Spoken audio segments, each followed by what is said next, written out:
ఆ దివంగత నేత విగ్రహం ఏర్పాటుపై వివాదం రాజుకుంది. అది కాస్త ఆయన అనుచరుల్లో ఆగ్రహం రగిలిస్తోంది.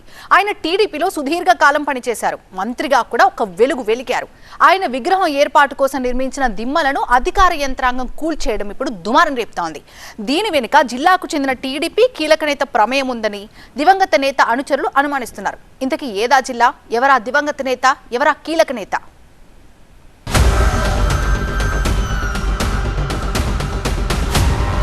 ఉత్తరాంధ్రలోని శ్రీకాకుళం జిల్లా కేంద్రంలో ఒక దివంగత నేత విగ్రహం ఏర్పాటు వివాదాస్పదంగా మారింది.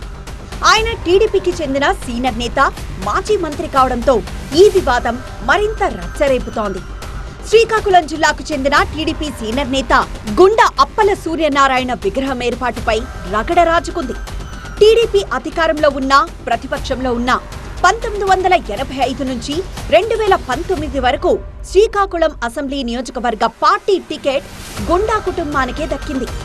1985 నుంచి 1999 వరకు ఆయన వరుసగా 4 సార్లు శ్రీకాకుళం నుంచి టీడీపీ ఎమ్మెల్యేగా విజయం సాధించారు. ఎన్టీఆర్ కేబినెట్లో మంత్రిగా పనిచేశారు. 2014 నుంచి అప్పల సూర్యనారాయణ భార్య లక్ష్మీదేవి శ్రీకాకుళం టీడీపీ అభ్యర్థిగా బరిలో దిగుతూ వచ్చారు. ఆమె ఓసారి ఎమ్మెల్యేగా గెలుపొందారు.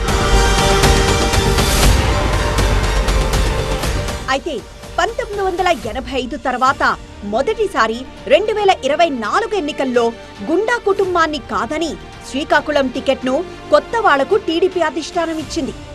అలా సూర్యనారాయణకు పార్టీ జలకిచ్చింది. పార్టీ నిర్ణయంపై మొదట భగ్గుమన్న గుండా తర్వాత కాస్త కూలై టీడీపీలోనే కొనసాగుతూ వచ్చారు. ఈ ఏడాది జనవరిలో గుండా అప్పల సూర్యనారాయణ మృతి చెందారు. అవినీతి మచ్చలేని నేతగా, పార్టీ పట్ల అంకిత భావంతో పనిచేసిన సీనియర్ నేతగా అప్పల సూర్యనారాయణకు మంచి ప్రజాదరణ ఉంది. అందుకే అధికారిక లాంఛనాలతో ఆయన అంత్యక్రియలను నిర్వహించింది ప్రభుత్వం. అయితే ఇంతటి గొప్ప నేతకు ఆయన సొంత నియోజకవర్గంలో, సొంత పార్టీ అధికారంలో ఉండగా ఒక విగ్రహం కూడా ఏర్పాటు చేసుకోలేని దుస్థితి తలెత్తిందని అనుచరులు వాపోతున్నారట. గుండా కుమారులు శ్రీకాకుళంలో తమ తండ్రి విగ్రహ ఏర్పాటుకు సహకరించాలని సీఎం చంద్రబాబుకు విజ్ఞప్తి చేశారు. చంద్రబాబు సానుకూలంగా స్పందించడంతో వాళ్లు కలెక్టర్ని కలిసి విగ్రహ ఏర్పాటుపై చర్చించారు.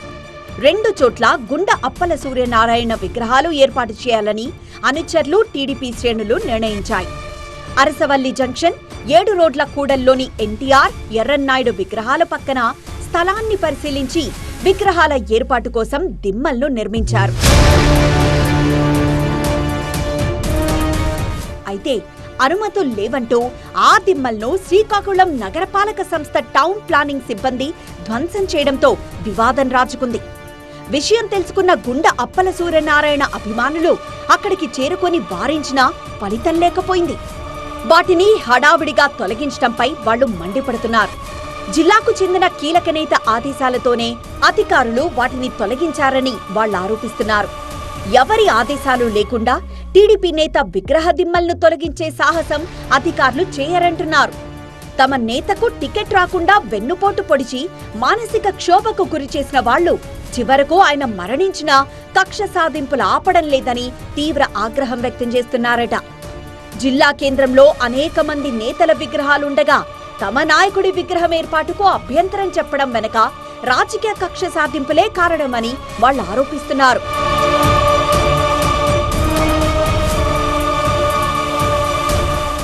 ఈ వివాదం ఇప్పుడు శ్రీకాకుళం మున్సిపల్ కార్పొరేషన్ ను కుదిపేస్తోంది. దిమ్మలను కూల్చేసిన విషయం తనకు తెలీదంటున్నారు కమిషనర్ హనుమంతు కూర్మారావు. తన దృష్టికి తీసుకురాకుండా దిమ్మలను ధ్వంసం చేయడంపై టౌన్ ప్లానింగ్ అధికారులు జానకి, వెంకటేశ్వర్లకు కమిషనర్ షోకాజ్ నోటీసులు జారీ చేశారు. అవి జారీ చేసిన 2 రోజుల్లోనే కమిషనర్ కూర్మారావును ఆయన మాతృ సంస్థకు ట్రాన్స్ఫర్ చేస్తూ ఉత్తర్వులు వెలువడ్డాయి. దీంతో ఈ ఘటన వెనుక టీడీపీకి చెందిన బడా నేత హస్తం ఉందని గుండా అనుచర వర్గం, టీడీపీ క్యాడర్ అనుమానాలు వ్యక్తం చేస్తున్నారట. ఈ ఘటనతో గుండా అభిమానులు మరింత రగిలిపోతున్నారు. ఇది శ్రీకాకుళం టీడీపీలో హీట్ రాజేసింది. ఈ వివాదం మరింత ముదిరే అవకాశం ఉందని పార్టీ వర్గాలు భావిస్తున్నాయి.